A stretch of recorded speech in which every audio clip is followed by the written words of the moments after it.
자, 주 안에서 사랑하는 교우 여러분, 이제 우리가 사도행전 보는 걸 잠깐 멈추고 에베소서를 이어서 조금 더 보겠습니다. 말씀을 전하기 전에 한 가지 양해를 좀 구해야 되겠습니다. 제가 지난 주간에 건강이 좋지 않았는데 좀 좋아진 줄 알았는데 그렇게 좋지 않은 것 같아요. 그래서 오늘 말씀을 조금 할 수 있는 대로 좀 간단히 살펴보도록 하겠습니다. 일단 에베소서 5장 1절부터 21절의 내용을 우리가 함께 보려고 합니다. 에베소서 5장의 내용을 보면 눈에 띄는 부분이 이제 하나가 있는데요. 그것이 뭐냐면 너희는 이렇게 행하라 하고 말씀하시는 부분이 3번 연거푸 나온다는 점입니다. 이렇게 행하라 하는 말은 너희가 이러이러한 자들이니 정체성을 언급을 하는 겁니다. 너희는 이런 사람들이니 그에 합당하게 이렇게 살아야 한다 하는 말이에요. 구약 성경의 표현대로 치면 이제 경건을 표현하는 대표적인 말인데요. 여호와와 함께 걷는다, 여호와의 길로 걷는다고 말하지요. 걷는다 말하는 게 여기 행한다, 행하라 할 때 이 걸어라 하는 표현입니다. 그런데 이제 그것이 3군데가 나와요. 그래서 그 3군데를 한번 살펴보면 먼저 5장 1, 2절을 이제 볼 수가 있습니다. 사랑 가운데서 행하라 하는 부분이 나와요. 그러니 첫 번째로 이제 5장 1, 2절을 중심으로 한번 그리스도의 교회가 이 그리스도의 사랑을 입은 자녀라 부르시는 것을 생각하겠습니다. 그 다음에 이제 3절부터 14절에 가면 이제 8, 9절에 보면 빛의 자녀들처럼 행하라 하고 나와요. 그러니까 정체성을 언급을 먼저 하죠. 너희는 빛의 자녀들이다. 그러니 빛의 자녀들답게 행하라. 그렇게 살아야 된다 하고 말하면서 이제 3절부터 14절의 내용이 나오는 겁니다. 그러니까 이제 그리스도의 교회란 어떤 곳이냐? 그리스도의 교회를 이루는 우리는 어떤 사람들이냐면 빛의 자녀들이다. 어둠에 속하지 않고 빛에 속해 있다 하는 것을 이제 보겠습니다. 그 다음으로 이제 3번째로 15절부터 21절의 내용인데요.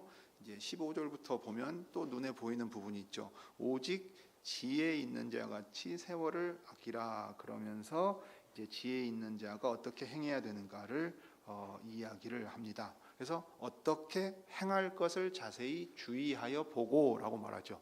어떻게 행해야 되는지를 또 3번째로 얘기하는 단락이 15절부터 21절입니다. 그럼 이 15절부터 21절에서 말하는 이 살아가야 될 방식은 뭐냐면 너희가 지혜 있는 자이기 때문에 지혜 있는 자답게 행해야 된다 하고 말해요. 이제 이걸 3번째로 보겠습니다.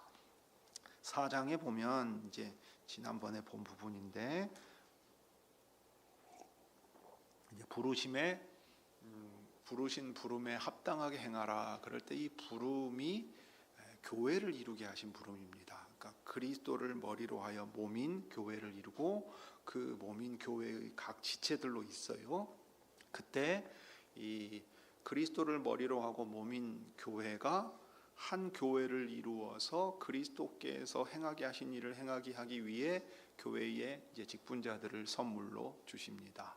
특별히 이제 오늘날 교회에 있는 대표적인 직분자는 가르치는 선생의 역할을 하는 목자지요. 그러니까 목사가 대표적인 직분자이고 특별히 목자들, 장로들이 이제 회의체를 이루어서 복수의 장로들이 장로의 회를 구성해서 이제 교회를 다스려 갑니다. 그리스도의 다스림을 그런 방식으로 구현해 갑니다. 그러니 이 회중이 이 직분자를 통해서 무엇을 경험하느냐 하면 그리스도의 다스림을 경험하는데 가장 먼저는 그리스도께서 주시는 말씀을 듣습니다.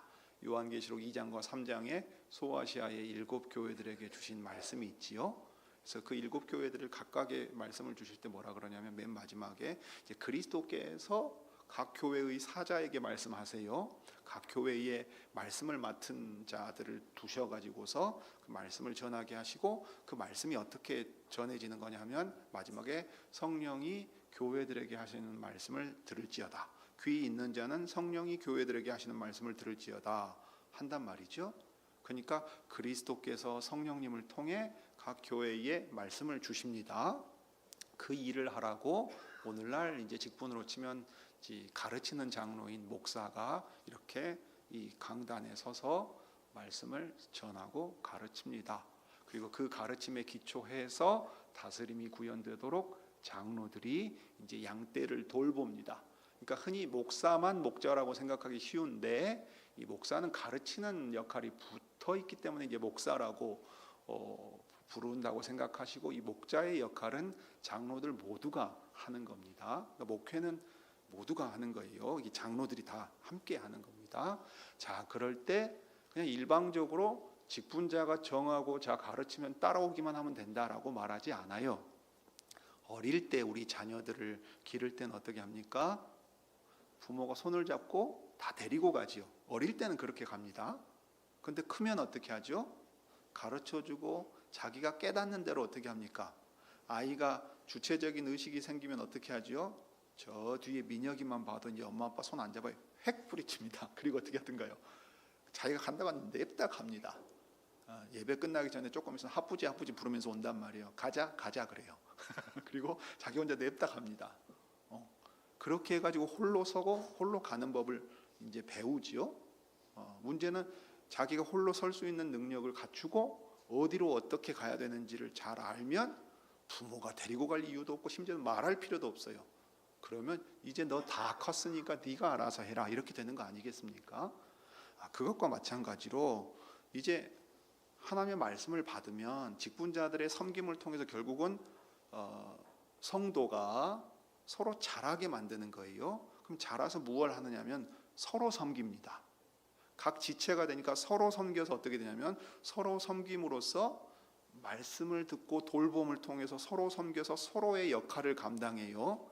그러니까 교회에서 말씀이 들어가면 말씀을 들은 자들로서 그냥 듣고 마는 게 아니라 들은 말씀을 가지고 지체로서 각자의 역할을 하면서 구체적으로 활동을 하는 겁니다. 그렇게 함으로써 하나님의 집이 서가고 서로 섬기면서 자라가고 서로 이제 몸으로서 세워져 간다고 지금 이야기를 하는 거예요. 그러면서 사랑 안에서 참된 것을 하고 서로 용납해야만 한 몸으로 서로의 지체되면서 다투지 않고 서갈 수 있다 하는 게 이제 4장에서 아주 중요하게 한 내용이었습니다. 그게 이제 한 세 사람을 지었는데 이 세 사람은 전에는 하나 될 수 없던 유대인과 이방인도 하나 되게 만들었어요. 조선시대로 치면은 조선시대를 지나서 우리 이제 일제시대 막 거치고 나면은 종과 주인도 교회에서는 하나가 됩니다. 전주의 한 교회의 예를 교회사에서 예를 많이 들지요. 종이었던 사람은 교회의 장로가 되고 그 종의 주인이었던 사람은 장로가 되지 못하고 그냥 교인으로 있어요. 그럴 때 어떻게 합니까? 교회의 장로로서 그 교인으로서 교회의 장로에 대하여 존중하고 그 그리스도의 다스림 앞에 순복하는 모습을 나타냈던 사람의 이야기가 있단 말이지요. 신자로서 얼마나 신실하게 살았는가 하는 이 모범들이 나온다는 얘기입니다. 자, 그렇게 해가지고 우리가 서로 다 다른 사람들인데 예수 그리스도로 말미암아 그리스도 안에서 하나님의 자녀들이 되고 하나님의 집으로 지어져 가고 하나님의 백성으로서 다스림을 받을 때 여기서는 그 특징이 가장 드러나는구나. 그래서 그것이 하나 되게 만들고 다른 어떤 나라나 다른 어떤 집단과도 구별되게 만드는구나. 여기에 하나님이 다스리는 나라가 교회라는 모습으로 있구나 하는 것을 보여주게 됩니다. 이게 이제 세 사람이에요. 옛사람은 한 개인들을 가리키기도 하지만 죄에 속해서 다 죽어버렸어요. 에베소서 2장 1절에 허물과 죄로 죽었다. 반역하고 죄 가운데 죽어 있었다고 얘기를 했고 하나님을 힘써 거부했단 말입니다. 그러면 이제 이 세 사람으로 한 사람이 거듭난 세 사람이라고 말하는 걸 넘어서 교회라는 존재 자체가 어떻게 되어야 되는가를 지금 바울이 이야기를 해 나가고 있어요. 그럴 때 이제 너희는 그러니 하나님을 본받는 자가 되라 이렇게 말하면서 새 사람을 입어서 어떻게 살아갈 것인가를 말합니다. 그러면서 대표적으로 사랑 가운데서 행하라라고 말해요. 여기 보면 너희는 이렇게 행하라라고 말할 때에는 그렇게 행해야 될 이유와 근거가 앞에 나옵니다. 그 근거가 뭐냐면 하나님을 본받는 자가 되라는 말에 붙어 있는데 하나님을 본받고 사랑하는 생활 때 왜 그러냐면 하나님이 너희를 사랑하셨기 때문이다 라고 말해요. 자, 그래서 5장 1절에 이렇게 말하는 거예요. 그러므로 사랑을 입은 자녀 같이 너희는 하나님을 본받는 자가 되고 그리스도께서 너희를 사랑하신 것 같이 너희도 사랑 가운데서 행하라 했어요. 하나님과 그리스도, 하나님과 하나님의 아드님의 두 가지 얘기가 다 나와요. 왜냐하면 아버지 하나님께서는 아버지 하나님대로 우리를 사랑하시고 하나님의 아드님이신 예수 그리스도께서는 그리스도의 방식으로 우리를 사랑하셨어요. 이 두 가지를 다 기억하라는 거예요. 하나님의 사랑과 그리스도의 사랑이 너희에게 어떻게 나타나는지를 기억하여서 그 받은 사랑 가운데서 행하라 했습니다. 그래서 우리의 정체성을 뭐라고 표현하냐면 사랑을 입은 자녀라고 말해요. 율법 아래 저주받아 멸망당할 사람이라고 말하지 않지요. 이제 하나님과 그리스도 안에서 사랑을 입은 자녀니까 그를 근거로 해서 이 사랑 가운데서 걸어가라고 말하고 있어요. 자, 그러면 당연히 우리는 그러면 우리가 입은 사랑이 무엇이기에 사랑 가운데서 행하라고 말합니까? 특별히 이 사랑 가운데서 행하란 말은 교회 안에서 서로 지체를 향하여 나타내야 될 것으로 가장 먼저 이야기하고 있는데 이 사랑에 대하여 4장 말미에서 보면 잘 나타내주고 있죠. 당연히 이게 연결해서 우리가 물어야 될 질문이거든요. 우리가 받은 하나님의 사랑은 무엇이고 우리에게 보여주신 그리스도의 사랑은 무엇입니까? 라고 묻는다면 이제 4장 30절을 대표적으로 볼 수 있어요. 하나님의 성령을 근심하게 하지 말라. 그 안에서 너희가 구속의 날까지 인치심을 받았느니라.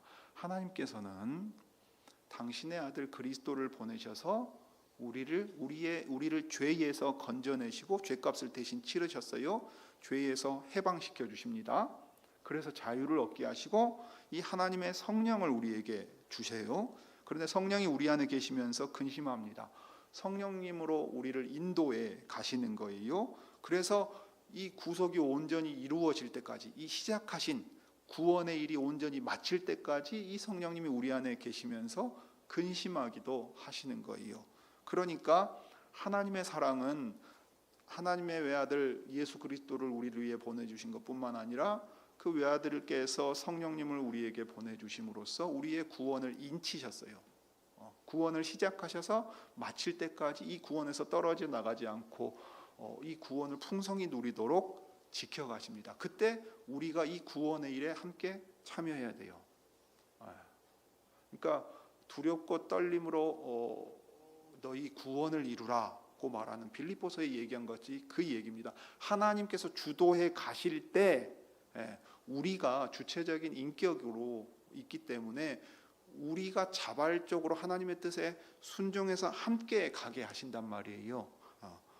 그러니까 그 일에 있어서는 너희가 하나님의 성령을 근심케 하지 말고 너희 자신의 그 구원의 일이 온전히 이루어지도록 순종함으로 함께 이루어 가거라 하고 지금 얘기를 합니다. 하나님의 사랑이 그리스도 안에서 성령님을 통해 우리에게 이런 방식으로 나타나요. 더 구체적으로 이제 본다면 32절 한번 보십시오. 하나님이 그리스도 안에서 너희를 용서하심과 같이 하라라고 말하죠. 이 앞에 서로 용서해주고 불쌍히 여기고 인자한 마음을 베풀어야 되는 이유가 무엇이었습니까? 하나님께서 그리스도 안에서 우리를 불쌍히 여기시고 인자함을 베풀어 주셔서 용서하고 용납해 주셨기 때문에 그래요. 이게 우리가 받은 사랑입니다. 이게 우리가 받은 구속이에요. 그러니까 죄를 따져 물으려고 친다면, 그래서 상대방의 잘못에 대하여서 나는 합당하게, 나는 정당한 분노라고 말하고서 그 분노를 해가 지도록 버리지 않고서는 저 사람이 나에게 이렇게 할 때까지 나는 저 사람 용서할 수 없다고 말하거나, 저 사람이 내가 용서할 만큼 저 사람이 나에게 용서를 구하지 않는다면 난 저 사람 용서 못한다고 말한다면 그것은 그리스도 안에서 하나님께서 베푸신 사랑을 알지 못하는 사람이다, 이렇게 말하는 거예요. 그래서 앞에 여기 각각 이웃으로 더불어 참된 것을 말하고 분을 내도 죄를 짓지 말고 해가 지도록 분을 품지 말고 마귀로 틈타지 못하게 하라, 이런 얘기를 하는 게 바로 그 얘기입니다. 서로 인자하게 하며 불쌍히 여기며 서로 용서하기를 왜 그래야 되느냐? 하나님께서 그리스도 안에서 우리의 그 큰 죄를 용서하시고 용납하시고 그리스도의 생명을 우리를 대신하여 주셨는데 너희가 용서하지 못할 죄가 있다는 말이냐? 너희가 정의로운 분노라고 말하면서 결코 저 사람 용서할 수 없다고 말할 만한 큰 죄가 어디에 있다는 말이냐? 너희는 하나님께 너희의 죄를 용서받은 자라는 사실을 언제나 기억해라. 그게 너희가 받은 그 큰 사랑이다 하고 말해요. 그리스도는 어떤 사랑을 베푸셨습니까? 그리스도는 바로 우리의 죄를 용서해 주시기 위하여 친히 그 죄를 대신할 제물이 되셨어요. 그 얘기를 하죠. 5장 2절에서 얘기를 합니다. 그리스도는 우리를 대신하여 자신을 버리사 향기로운 제물과 생축, 살아있는 짐승인데 이 살아있는 짐승은 살아서 제물이 되기 위해 죽임당하는 제사의 제물입니다. 자기 목숨을 대신 내어줌으로써 우리를 대신해 하나님 앞에 희생제사를 드립니다. 속죄의 제사로 드리고 온갖 제사로서 하나님 앞에 나아가서 그리스도로 말미암아 하나님께서 받으시는 향기로운 제사가 되어서 우리의 죄가 용서함을 받게 하시는 거예요. 그러니까 하나님께서는 우리의 죄를 용서하게 하기 위해서 그리스도를 보내주시고 그리스도는 그 뜻에 순종하시고 자기 목숨을 대신 내어주셔서 십자가에 달리셨고 이제 아버지께서 그리스도를 죽은 자들 가운데서 일으키시고 하늘에 앉히시고 만물 위에 머리로 교회의 머리로 주심으로써 다스리게 하시면서 성령님을 보내주십니다. 이렇게 삼위 하나님의 사랑이 우리의 구원과 그 구원의 일을 땅에 드러내 보이기 위해 그리스도의 몸인 교회로 나타나고 있다고 지금 보여주고 있어요. 그래서 요한 1서에서 사도 요한은 사랑의 사도라 불리는 사도 요한이 이렇게 말합니다. 사랑은 여기 있으니 우리가 하나님을 사랑한 것이 아니요 오직 하나님이 우리를 사랑하사 우리 죄를 위하여 화목제로 그 아들을 보내셨음이니라. 사랑하는 자들아 하나님이 이같이 우리를 사랑하셨은즉 우리도 서로 사랑하는 것이 마땅하도다. 서로를 용납하고 인자히 여기고 불쌍히 여기고 용서해주고 서로 화해하고 하나됨을 힘써 지키면서 살아가야 될 이유가 무엇입니까? 우리가 하나님과 그리스도의 사랑을 입은 자녀들이기 때문입니다. 그러니 바로 그런 사랑 안에서 행하라고 우리에게 권하고 있어요. 여러분, 우리는 교회 안에 있으면 직장에서와 마찬가지로 힘들 때 많이 있어요. 어떤 사람의 말투가 거슬리기도 합니다. 어떤 사람은 말을 참 뾰족하게 해요. 그냥 성정이 그러기도 해요. 그걸 되돌아볼 기회가 없었어요. 남을 계속 찌르는 말을 하고 비꼬기도 하고 남을 낮추면서 자기를 높이기도 해요. 그런 말 들으면 얼마나 속상합니까?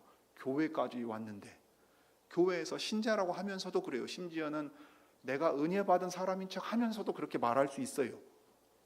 교회 일을 하면서 자기 고집대로 할 수도 있어요. 이기적인 사람도 보여요. 예배만 드리고 쏙 가버리고 청소 한 번도 안 해요. 책임지지 않아요. 물론 여러 가지 사정이 있을 수도 있어요. 다양한 일들이 있을 수 있어요. 여러분, 교회가 하나 된다는 것이 쉬운 일처럼 보입니까? 에베소서 4장에서 바울이 얘기하는 것처럼 에베소 교회와 빌립보 교회도 이미 균열이 가고 있어요. 균열이 가고 있다고요. 우리 건물 보면 금가 있는 것처럼 저러다가 비세고 나중에는 아예 쩍 갈라져 가지고서 심지어는 무너질 수도 있는 것 아니겠어요? 우리 자신의 모습만 본다면 거룩한 교회라 불리고 하나 된다는 것은 신기하고 기적 같은 일입니다.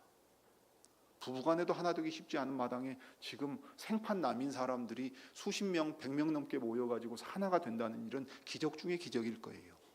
그런데 그렇기 때문에 우리가 항상 기억해야 될 게 무엇이냐면 바로 하나님과 그리스도께서 성령 안에서 우리에게 보여주신 사랑이 무엇인가? 우리가 받은 이 용서와 자비로운 사랑이 얼마나 풍성하고 큰가를 기억하지 않으면 우리는 가혹한 사람이 됩니다. 나는 그 큰 사랑을 받아서 감사한데 남을 향해서는 작은 것 하나도 용납하지 못하는 깐깐한 사람이 돼요. 그리고서는 정당화시킵니다. 목사가 그럴 수 있어? 장로가 그럴 수 있어? 집사가 그래도 돼? 신자가 저래도 돼? 사람이 그럴 수 있어? 이렇게 말하면서 용서하지 않아요.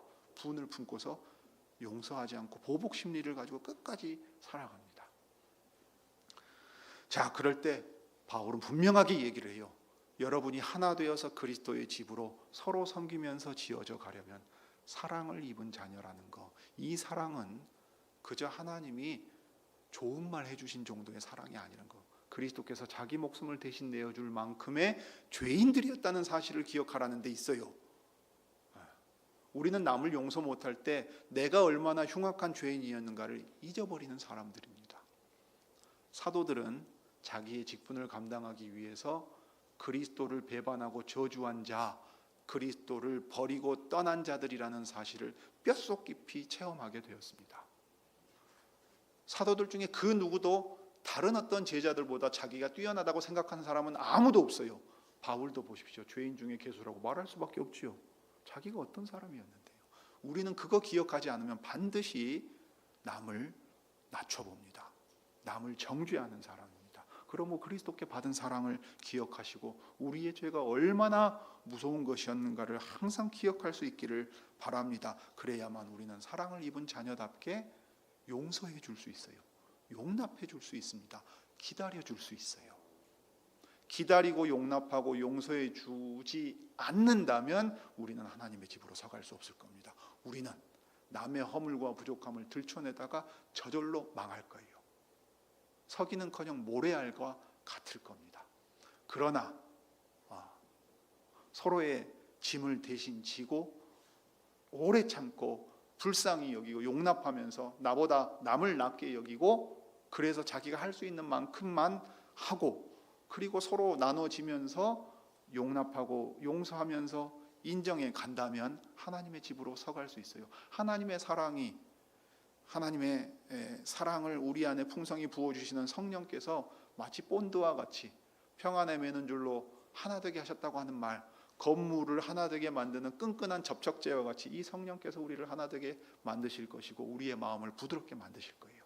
내가 잘못한 걸 고백할 수 있게 만드시고 내가 고백할 때 마음이 풀려서 받아들일 수 있게 만들 거예요. 여러분, 이런 상황은 부부간에 부모와 자녀간에 제일 많이 경험하는 일 아닐 겁니까? 그래야만 하고요. 이게 이제 교회 안에서도 경험되어야 할 것입니다.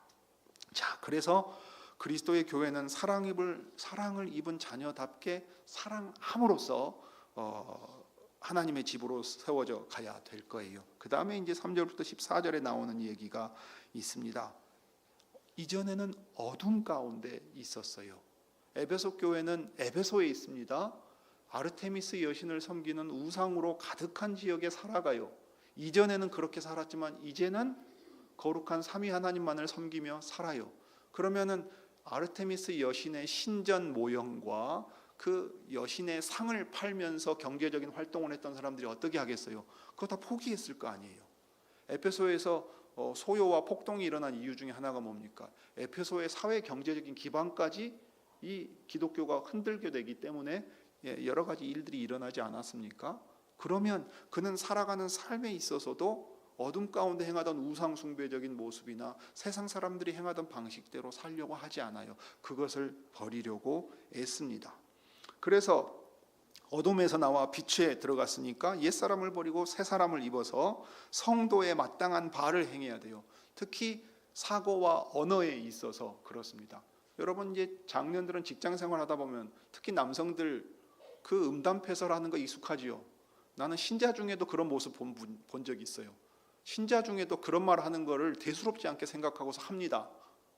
신자들이 모여서 기독교 물품 파는 데서도 그런 말 하는 사람이 있다고요. 의식을 못해요. 왜요? 그 나이 때 남성들이 그 나이 때 직장에서 그냥 하는 말이니까요. 여성을 성적 대상화하거나 낮춰보거나 깔보거나 이런 말을 하는 것을 대수롭지 않아요. 왜냐하면 남들이 그렇게 하니까 자기도 모르게 그렇게 친구들 사이에서 직장 동료들 사이에서 하는 대로 하니까 심지어는 교회의 신자요, 집사요, 직분자라고 하면서도 의식하지 않는 경우들 많아요. 여러분, 그러면 안 됩니다. 돌아봐야 돼요. 우리의 생각과 말이 하나님 앞에 합당한 방식으로 행하고 있는가를 보아야 돼요. 왜냐하면 어둠 가운데 있던 일 그대로 행해서는 안 되기 때문에요. 어둠 가운데서는 더러워도 안 보입니다. 돼지가 토한 거 먹고 뒹굴어도요 안 보여요. 냄새도 못 맡아요. 그런데 커튼 한번 쫙 걷으면 어떻게 됩니까? 돼지 몸에 똥 묻어 있고 토한 것을 먹고 있고 개가 토한 것을 먹고 있는 것과 똑같은 것처럼 한단 말입니다.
하는 게 그리스도의 교회를 이루는 교회의 지체들에게 주시는 이야기요. 그리스도의 교회가 세상의 빛으로, 마치 옛적의 이스라엘이 이방의 빛으로 존재해야 됐던 것처럼 세상의 빛으로 존재해야 된다고 우리에게 들려줍니다.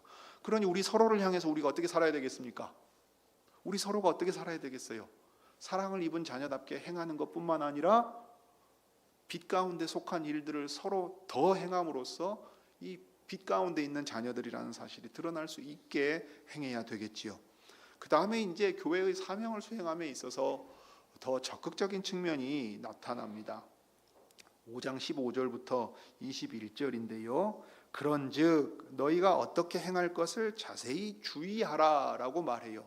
사랑을 입은 자녀답게 죄 가운데서 사랑을 입은 걸 기억하고 서로의 죄를 용서해주고 서로의 그 부족함을 용납해주고 그 다음에 오래 참음 가운데 사랑으로 기다려서 세워져 가야 된다고 말하고, 그러기 위해서는 빛에 속한 일들을 행해야 되고, 그 다음에는 이제 어떻게 해야 되느냐면 어떻게 행할 것인가 할 때 지혜 있는 자 같이 행하라 하고 말하고 있어요. 성경에서는 하나님의 백성이 되는 문제는 의로운 백성의 문제입니다. 그런데 이제 구약 성경의 잠언 같은 경우는 어떻게 해야 우리가 의로운 백성이 될 수 있는가 고민하지 않아요. 그 문제를 다루지 않습니다. 잠언 같은 경우는 지혜를 가르치는데 의로운 백성으로 어떻게 그 의롭게 살 건가를 다뤄요. 그 점에 있어서는 오늘 사랑을 입은 자녀는 우리를 구속하심에 있어서 이 베푸신 사랑을 말하고 빛으로 옮겼으니까 빛의 자녀답게 행할 때 결국은 빛의 자녀답게 더 구체적으로 사명을 수행하며 어떻게 지혜 있는 자, 어리석은 자가 아니라 지혜 있는 자로서 행할 수 있을 것인가를 이야기합니다. 이 지혜 있는 자가 되어야 될 이유는 때가 악하기 때문이라고 말해요.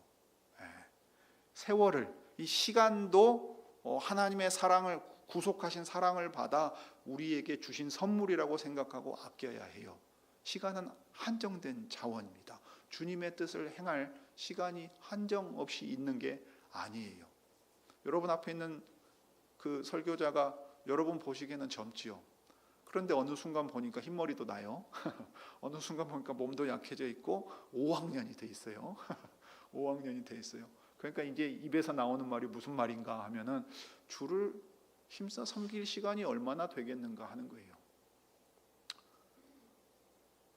뭐 강건하면 80이라고 말합니다만은 긴 시간 같잖아요. 그런데 사람이 철드는데도 20-30년 걸리는 것 같아요. 자, 직장 하나 잡는데도 요즘 보니까 30대가 넘어가지요. 혼인해요. 혼인하면 요즘 좀 다릅니다만은 직장 생활하고 혼인해서 애 낳아요. 그러면 어떻게 되든가 나이 40이 훌쩍 넘습니다. 여러분 뭐 40 넘으면 시간이 나든가요? 40대야말로 제일 바쁠 때 아닙니까? 그럼 50대고요. 60대면 아프다는 얘기만 해요. 어디 병원 어디 가는가 그 얘기만 해요. 그러면 강건하면 80인데 사람이 다 80 사는 것도 아니에요. 요즘 지나면서 정말로 얼마나 많은 일들이 있는지 모릅니다. 부고를 그냥 정말로 일주일에 한두 통 이상은 들어요. 받고 듣습니다. 그러니까 어른들 말씀하는 대로 태어나는 건 순서가 있어도 가는 건 순서가 없어요. 시간은 자기에게 얼마나 주어져 있는지 알 수 없습니다. 우리가 주님을 열심히 섬긴다 한들 우리 인생의 전부를 얼마나 열심을 내서 섬깁니까? 우리 자신의 일도 허덕거려가지고 직장 하나 겨우 잡기 힘들고 혼인해가지고 자식 하나 키우는 것도 어렵고 자식 좀 커가지고 이제 숨 좀 돌리나 하면 우리 몸이 병 들어가더라고요. 그런데 더욱이 주님 다시 오실 때까지 마귀가 주님의 교회를 뒤흔들고 할 수만 있으면 가라지를 덧부리려고 하고 이 믿는 자라도 실족해 하려고 힘써 애쓰는 가운데에서 믿는 이들도 이 믿음을 지키기가 어려운 시절이라면 이 때가 얼마나 악하냐 이 말이에요. 주님의 교회의 사명을 이루고서 빛의 자녀들로서 세상의 빛과 소금으로 교회가 드러나기는커녕 우리 시대의 교회의 모습처럼 교회, 신자, 기독교 그러면 얼마나 조롱당하기 쉽냐 이 말입니다. 그러니 오직 주님의 뜻이 무엇인가를 잘 이해하고 성령의 충만함으로 행하지 않는다면 교회의 이 적극적인 빛으로 존재하고 맛을 내는 사명을 행하는 일, 그래서 지혜 있는 자가 되고 오히려 세상이 교회의 지혜에 귀를 기울이려고 하는 일이 나와야 할 텐데, 그렇게 하기 위해서는 우리가 주님의 뜻을 잘 분별하고 시대도 분별하고 그 안에서 지혜 있는 자가 되어서 우리에게 지혜를 구할 만큼의 사람들로 자라가야 돼요. 여러분, 우리 직장 생활에 있어서도 충실히 행하지 못하는 사람이 전도한다고 다녀보세요. 직장에서 무슨 말 들을 것 같아요? 너 근태 상황이나 챙겨라. 너 출근이나 제때 해라. 이 얘기 듣는다고 치면 전도가 됩니까? 여러분, 내 삶에 있어서 정돈된 게 없고, 내 가정을 다스림에 있어서 정돈된 게 없고, 내 삶에 있어서 부러워할 만한 게 없는데 전도한다고 막 예수 믿으라고 하면 뭐라 그러겠어요? 너나 잘해라. 다른 사람들이 차마 그 얘기보다는 여기까지 올라온 말이 너나 잘하세요. 나까지 걱정 안 해줘도 된다. 너 하나만 잘해도 내 걱정을 덜겠다. 이 얘기를 할 거 아니에요. 그런데 하물며 빛의 자녀로서 더 나아가 지혜 있는 자로서의 사명은 어떻게 행할 수 있겠습니까? 주님의 백성으로서 어떻게 살아가야 될까 생각할 때 사실 주님의 백성이 교회로서 하나님의 말씀을 받고 찬송하며 교통함으로써 가장 먼저 이 역할을 잘 감당할 수 있을 거라는 얘기를 우리에게 들려줍니다. 말씀을 깨달아 성령의 충만함 가운데서 행하는 일이 무엇입니까? 시와 찬미와 신령한 노래들로 서로 화답합니다. 어둠 가운데서 서로 헐뜯고 서로 잘났다고 얘기하던 사람들이 서로 인정하고요, 하나님의 말씀을 듣고요, 남이 나보다 나은 사람들이라고 인정해 줍니다. 서로의 역할을 나누고 함께 짐을 나누어지면서 어떻게 말해요? 하나님이 우리에게 베푸신 사랑이 이러하다고 자랑해요. 그래서 하나님은 사랑의 하나님, 크신 하나님, 나 같은 사람을 이렇게 사랑해 주시고 심지어 빛의 자녀라고 인정해 주시고 지혜를 주셔서 하나님을 위해 이 일들을 행하게 하셨다고 자랑해요. 이 지혜가 이 빛으로서의 속성이 나에게서 나온 게 아니니까 자랑하지, 하나님을 자랑하겠지요. 그럴 때 하나님을 찬송하고 서로 우리가 이 하나님 안에서 한 형제 자매가 되고 가족이 되었다는 것을 감사하면서 하나님을 찬송하고 서로를 격려하게 되는 겁니다. 자, 그래서 우리가 할 수 있는 일은 무엇입니까? 21절에 이 바울이 이 얘기를 해요. 그리스도를 경외함으로 피차 복종하라. 이 복종한다는 말은요, 순종한다, 복종한다는 말은 내 위에 누군가 있다는 걸 인정하는 거예요. 내 위에 있는 거, 그러니까 권위를 인정하고 존중하는 겁니다. 이게 교회에서 어떻게 드러납니까? 직분자의 권위를 인정하고 존중하는 것, 그리스도의 권위를 말씀을 존중함으로써 드러내지요. 그것을 가시적으로는 말씀 전하는 자와 말씀으로 다스리는 자들을 존중함으로써 드러냅니다. 그 다음에는요, 우리가 한 형제 자매 되어서 나보다 남을 낮게 여긴다 그럴 때 그리스도께서 사랑하시는 자녀라는 사실을 존중함으로써 상대를 존중합니다. 신자 서로가 존중하는 거예요. 어른이 아이를 존중할 수 있는 근거는 뭡니까? 그리스도께서 아이들을 사랑하시고 그 아이들을 위해 자기 목숨을 내어주신 것을 기억합니다. 그리스도께서 다스리실 때에 가장 낮은 자가 되어 섬긴 것을 기억합니다. 우리는 어른들과 아이들의 관계라면 한국에서 어떤 방식으로 이해됩니까? 결코 뛰어넘을 수 없는 게 나이거든요. 그러니까 사람들이 다투다가 하다 뭘 다툽니까? 너 몇 살이야? 이거 다투지요. 서울의 지하철에서 노약자석에서 머리 허연 어르신들이 너 몇 살이야? 그거 가지고 싸우시는 게 그 이유예요. 결국은 내가 너보다 위에 있다는 걸 결국 드러내야 될 게 뭐가 있냐면 나이예요. 그건 넘을 수가 없잖아요. 동양적인 정서로서는 나이가 많아? 그러면 너 숙여. 이렇게 되는 거예요. 권력처럼 작용해요. 천만의 말씀이에요. 나이는 존중받을 일이지요. 내가 너보다 나이 많으니까 너는 내 앞에서 숙여라 하고 요구하는 게 아니라고요. 권력이 아니라고요. 권위는 스스로 힘을 주장해가지고서 하는 게 아닙니다. 존중받는 거예요. 근데 이 권위는 하나님이 세우신 거잖아요. 그러니까 그것을 존중해가지고 나아갑니다. 그러니 그 권위 가운데 남편의 권위가 있어요. 그러면 남편이 부인보다 나니까 남자가 여자보다 위에 있어 이러란 얘기입니까? 아니잖아요.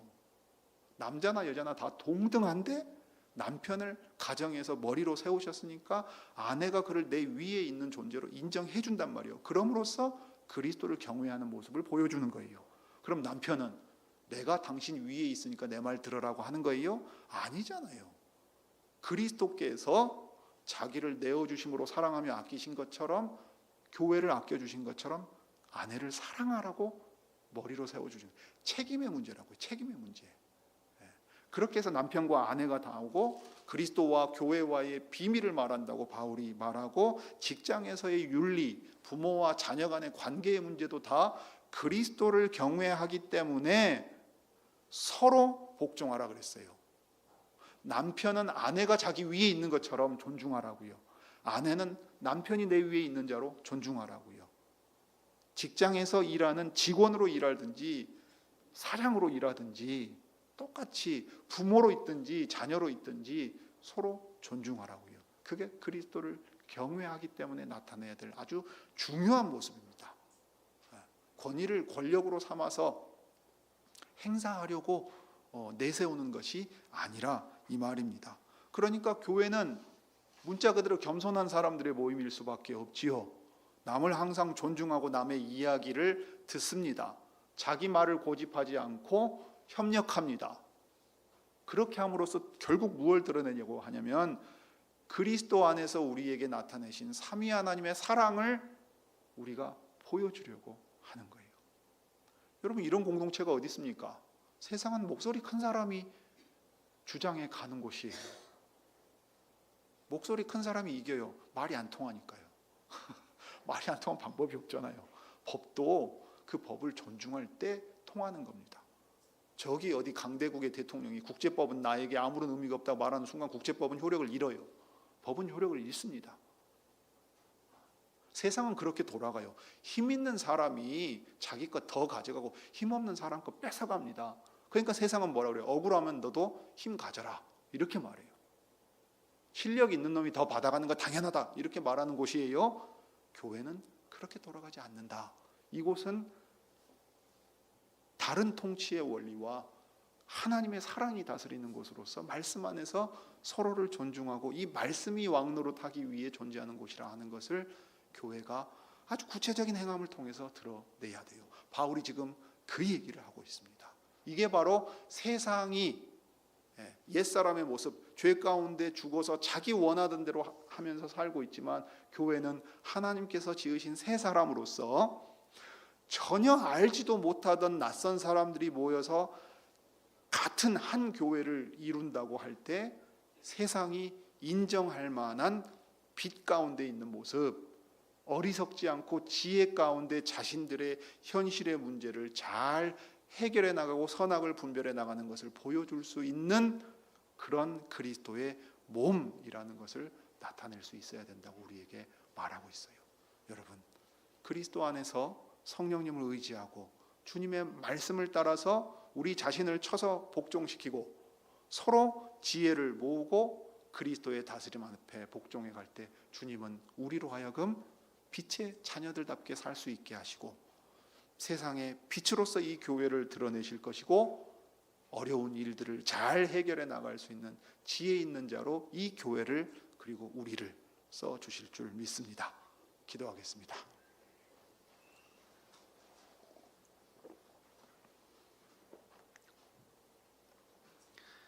은혜와 사랑이 풍성하신 하나님, 우리 아버지, 사도 바울이 에베소 교회에 편지하면서 이제 한 세 사람으로 지으신 교회가 어떻게 행해야 될 것인가 가르치고 권면할 때에 사랑을 입은 자녀답게 우리가 그 큰 죄를 용서받은 이들인 것을 기억하여 그 구속하신 사랑 안에서 서로 사랑을 행하며 베풀며 살아가라 하였습니다.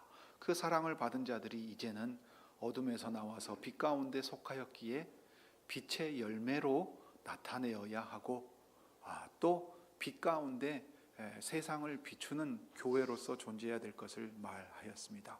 그뿐만 아니라 선악을 분별하고 참으로 어리석은 일에 가담하지 않으며 지혜 있는 자 되어 하나님의 말씀을 깨닫고 신령한 찬송으로 서로 화답하는 가운데 신령한 교통함이 있는 교회가 되어서 그리스도를 복종하기 때문에 서로 그리스도를 경외하기 때문에 서로 복종함으로써 하나님께서 세우신 권위가 섬김 가운데 잘 드러날 수 있도록 나타내 보이셨습니다.